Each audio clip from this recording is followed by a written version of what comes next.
pessoal, eu sou a professora Érica Canejo, bióloga e professora de Ciências de Ensino Fundamental. Na aula de hoje, nós vamos continuar a falar das funções químicas inorgânicas. Especificamente, nós vamos falar da função química base. O que são essas substâncias? Como nós podemos classificar e dar nomes a esses compostos? Então, vamos começar, pessoal? Então, continuando o tema da aula passada, nós vamos continuar falando das funções químicas. Só relembrando que função química é um grupo de substâncias que tem as características químicas semelhantes. Na aula passada, nós falamos da função ácido. Hoje, nós vamos falar da função base. E o que são as bases? De acordo com a definição de Arrhenius, base é qualquer substância que, quando ela é dissolvida em água, ou seja, nós misturamos ela à água, ela vai liberar íons. Um íon positivo, que é um cátion qualquer, e um ânion, um íon negativo. Só que esse ânion exclusivamente tem que ser o ânion OH-. Ele também é chamado de hidroxila. Então, dois exemplos aí para vocês. Eu tenho aí o NaOH, ele é uma base. Por quê? Porque quando eu misturo ele na água, eu dissolvo ele na água, eu vou liberar um cátion, que aqui no caso é o Na+, e o ânion obrigatoriamente vai ser o OH-. Outro exemplo, CaOH2. Quando eu coloco ele na água, dissolvo ele na água, vai liberar o Ca+2, que é o cátion, e o ânion, novamente, nós temos o OH-, a hidroxila. Então, sempre que eu coloco ele na água, misturo a substância na água, ela libera OH-, de acordo com a definição de Arrhenius, eu posso chamar essa substância de base. E aí, falando sobre algumas características das bases. A primeira delas que eu posso elencar é que elas têm um sabor adstringente. O que quer dizer isso? É um sabor como se quando você come uma fruta que está verde, que é aquele sabor que amarra na boca, isso seria um sabor adstringente. Lógico que a gente não vai sair experimentando tudo quanto é base, né? Por quê? Porque elas também têm uma outra característica que elas conseguem estriar a matéria orgânica, ou seja, ela consegue corroer essa matéria orgânica, né? Ela queima, de uma forma assim, mais simples de dizer. Quando eu coloco numa solução de fenolftaleína, que vai ser tema de uma das nossas aulas no futuro, que é uma substância que consegue diferenciar ácidos e bases, então ela é chamada de indicador, ela deixa essa solução de fenolftaleína vermelha, rosa, né? Uma cor mais avermelhada ou rosa, dependendo se é uma base mais forte ou uma base mais fraca. Mas ela muda essa coloração da fenolftaleína, que naturalmente é uma solução incolor. As bases, elas sofrem reações quando elas se juntam com ácidos. Essa reação é chamada de reação de neutralização. Tá? Então, sempre que eu tenho um ácido, quando eu coloco ele para reagir com uma base, ele vai sofrer essa reação chamada de neutralização. E sempre nessa reação de neutralização eu tenho a formação de um sal e água. Obrigatoriamente vai formar um sal. E aí esse sal vai depender de qual ácido e de qual base que eu estou colocando para reagir, mas sempre também vai ter a formação de molécula de água. Outra característica também das bases é que elas, quando elas estão fundidas, ou seja, elas sofrem um processo de fusão, né? Ou quando elas estão em solução aquosa, elas são bons condutores de corrente elétrica, elas conseguem conduzir a corrente elétrica. E, em geral, eu encontro essas substâncias no estado sólido. E da mesma forma que os ácidos poderiam ser classificados de algumas formas, as bases também têm alguns critérios para sua classificação. Eu elenquei 3 principais critérios para nós classificarmos as bases. Então, nós podemos classificar essas bases quanto ao número de hidroxilas, ou seja, o número de ânions OH que ela libera quando ela dissocia em água. Nós também podemos classificar quanto ao grau de dissociação iônica e em relação à solubilidade. Vamos falar de cada uma a partir de agora. A classificação mais simples é em relação ao número de hidroxilas. Então, nós temos as monobases. O que é isso? são as bases que, quando elas sofrem o processo de dissociação iônica, elas vão liberar apenas uma molécula de OH-, uma molécula de hidroxila. Então, como exemplo, eu coloquei para vocês KOH. Quando ele quebra, né, ocorre a dissociação iônica, quando ele dissolve em água, ele libera o cátion K+, e libera um ânion OH-. Então, se ele libera um ânion, ele é chamado de monobase. Mas também nós temos as dibases, que quando elas sofrem a dissociação iônica, ela vai liberar dois ânions OH+, ou OH-, desculpa. Ela vai liberar duas hidroxilas. Mas eu também tenho casos de algumas bases que liberam 3 ânions OH-, e aí elas já recebem o nome de tribases. E nós temos a tetrabase, que é aquela que vai liberar 4 ânions OH-. Então, é uma classificação relativamente simples. Mas nós também podemos classificar as bases em relação ao seu grau de dissociação iônica. E aí nós temos dois tipos. Nós temos as bases fortes, que são aquelas formadas por metais alcalinos ou metais alcalinos terrosos. Para quem não lembra, são aquelas duas primeiras colunas da tabela periódica. Primeira coluna, metal alcalino, segunda coluna, metal alcalino terroso. Então, se a base for formada por elementos químicos pertencentes a esses dois grupos, né, essas duas colunas da tabela periódica, eu chamo essa base de base forte. Então, como exemplos aí de base forte, NaOH, Na, sódio, né, primeira coluna da tabela periódica. KOH, K, o potássio. CaOH2, Ca é o cálcio, ele está lá na segunda coluna da tabela periódica.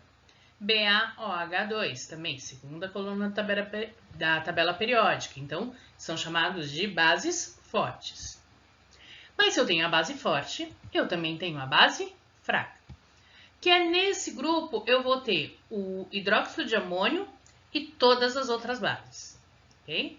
Então, base forte, duas primeiras colunas da tabela periódica, né, formada por metais alcalinos e metais alcalinos terrosos, e todas as outras nós podemos classificar como bases fracas.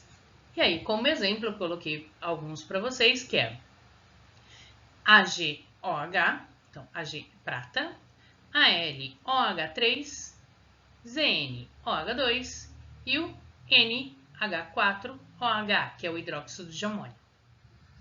E aí, como último critério de classificação, nós temos em relação à solubilidade na água.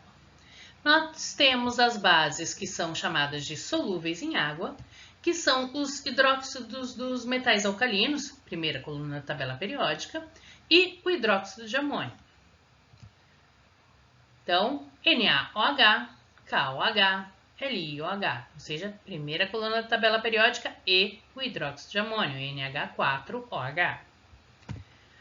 E nós temos também as pouco solúveis, que são os hidróxidos dos metais alcalinos terrosos, segunda coluna da tabela periódica.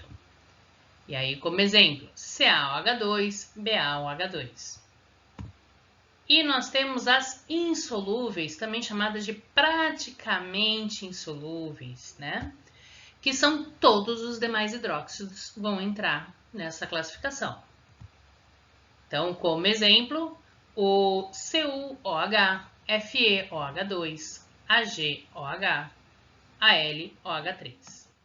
Então, até agora, nós falamos sobre algumas características das bases, nós falamos os diferentes critérios que eu posso usar para classificar uma base, mas como eu dou nome a essas bases?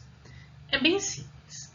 Nós vamos utilizar a palavra hidróxido, então sempre uma base vai começar com hidróxido de, e aí o nome do cátion.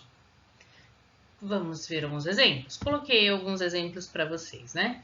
NaOH, LiOH, CaOH2, AlOH3.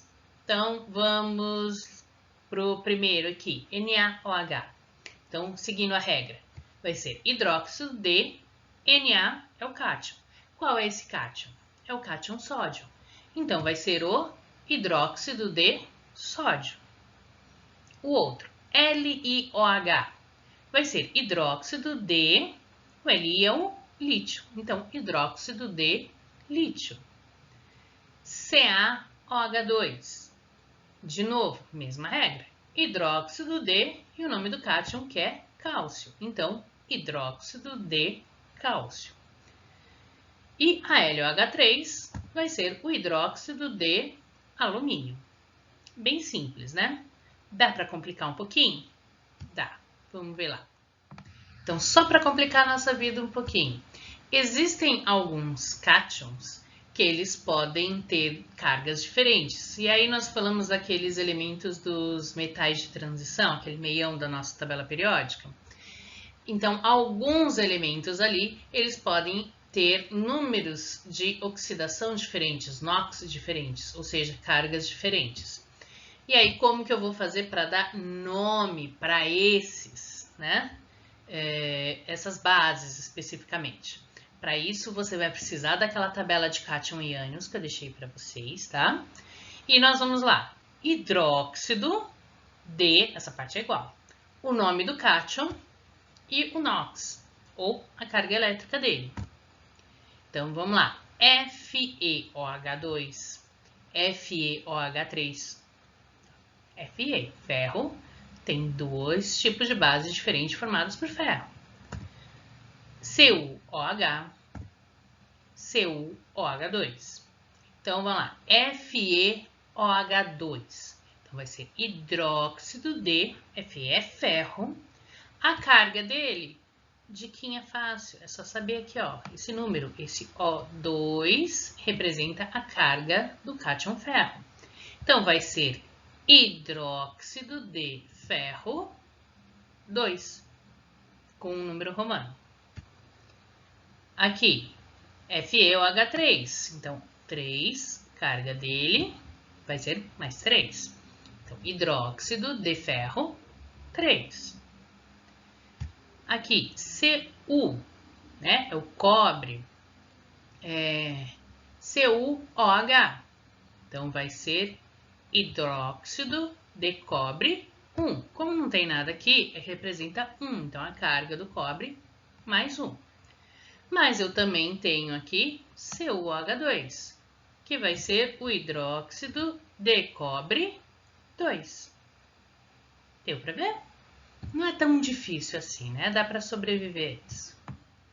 Então, pessoal, só para terminar a aula de hoje, eu coloquei aqui alguns exemplos de base que nós utilizamos comumente no nosso dia a dia. Então, o primeiro exemplo aí é o hidróxido de cálcio, é a famosa soda cáustica, que é utilizada na produção de sabão para desentupir ralos e pias, né? Nós também temos o leite de magnésia, que é o hidróxido de magnésio, que é utilizado como um antiácido. E aí, nesse caso, nós vamos ter uma reação de neutralização, porque o hidróxido de magnésio ele vai reagir com o ácido clorídrico que nós temos no nosso estômago.